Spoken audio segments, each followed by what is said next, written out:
Good morning. मैं sir Princeraj.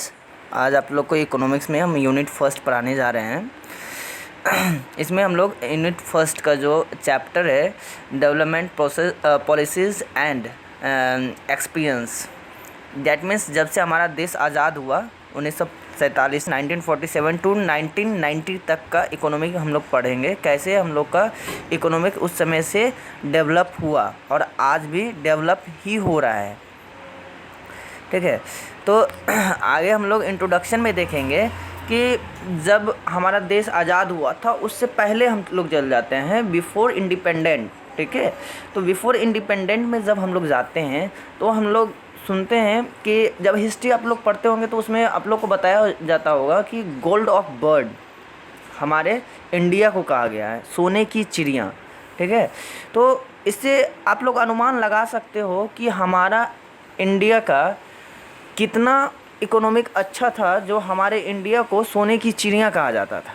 और आज और उसके बाद यानी 2 शताब्दी अप्रॉक्स 2 सेंचुरीज़ ब्रिटेन लोगों ने हमारे ऊपर शासन किया। ठीक है, और उस शासन के दौरान हमारे यहाँ से बहुत कुछ ऐसे चीज़ें हैं जिसे यहाँ से लेके गए। रॉ मटेरियल का यहाँ एक उनका एक सेंटर था, यहाँ से रॉ मटेरियल लेके जाते थे अपने कंट्री में रॉ मटेरियल का प्रोडक्शन करते थे, उससे अलग अलग गुड्स का प्रोडक्शन करते थे और उसको अपने ही कंट्री से फिर से इंपोर्ट करके यहाँ लाके फिर से उसको सेल किया जाता था।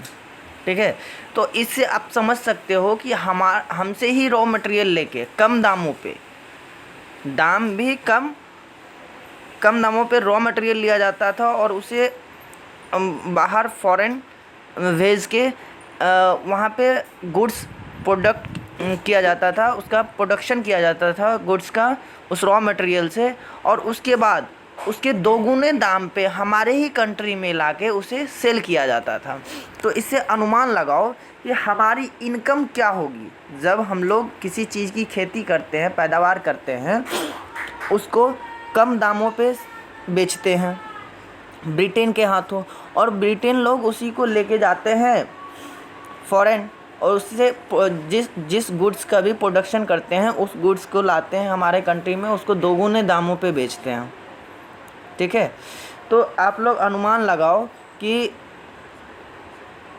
कितना इकोनॉमी हम लोग का रहेगा या गिरेगा। और जब हमारा देश आज़ाद हुआ तो उस समय हमारे देशों को मुख्य रूप से 2 भागों में बांटा गया था, हिंदुस्तान और पाकिस्तान, इंडिया और पाकिस्तान। ठीक है, तो आप उस समय ये भी अनुमान लगाओ जो जब 2 भागों में बटा देश तो उस समय इकोनॉमी गिरा होगा, बहुत ज़्यादा गिरा था। ठीक है, जिसकी वजह से उस समय का इकोनॉमिक का अनुमान अगर लगाया जाए तो उस समय इकोनॉमिक हम लोग का बहुत ही कमज़ोर था और धीरे धीरे अभी भी डेवलपमेंट ही हो रहा है, विकसित हो रहा है, विकास हुआ नहीं है। जैसे हमारा इंडिया डेवलपमेंट कंट्री है, एक विकसित देश है, उसी तरह हमारा इकोनॉमिक भी अभी विकसित हो रहा है, ना कि विकास हो चुका है। अभी भी और बहुत कुछ बाकी है इसमें विकास होना। ठीक है, अगर अभी तो मैं ये आप लोग को इंट्रोडक्शन बता रहा हूँ सिर्फ। ठीक है, लेकिन जहाँ तक अगर हम लोग कंटेंट की बात करते हैं तो इसमें आप लोगों को बहुत सारी कंटेंट है जो कि आप लोग को मिल जाएगी वीडियो के एंड में। ठीक है, और ये पार्ट 1 है। आप लोग जो पढ़ोगे नेक्स्ट वीडियो जो आएगा आप लोग का वो पार्ट 2, वो 1.2 जो है वहाँ से स्टार्ट होगा। ठीक है, आगे देखते हैं। देखिए इसमें दिया हुआ है आपको the sole purpose of the British colonial rule in India was to reduce the country to being a raw material supplier for Great Britain। जैसा कि आपको मैंने बताया पहले ही, ये हमारा देश जो है वो एक रॉ मटेरियल का यानी कच्चे माल का एक केंद्र बन चुका था। यहाँ से कच्चे माल को भेजा जाता था ब्रिटेन के इंडस्ट्री में।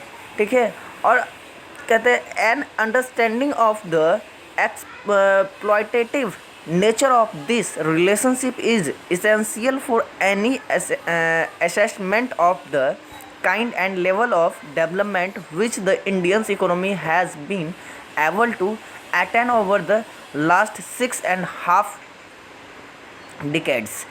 अब जो चीज़ मैंने बताया कि रॉ मटेरियल यहाँ से ले जाया जाता था, बट उस रॉ मटेरियल से जो भी गुड्स का प्रोडक्शन होता था, उत्पादन होता था, उस गुड्स को हमारे देश में ही लाके दोगुने दामों में बेचा जाता था।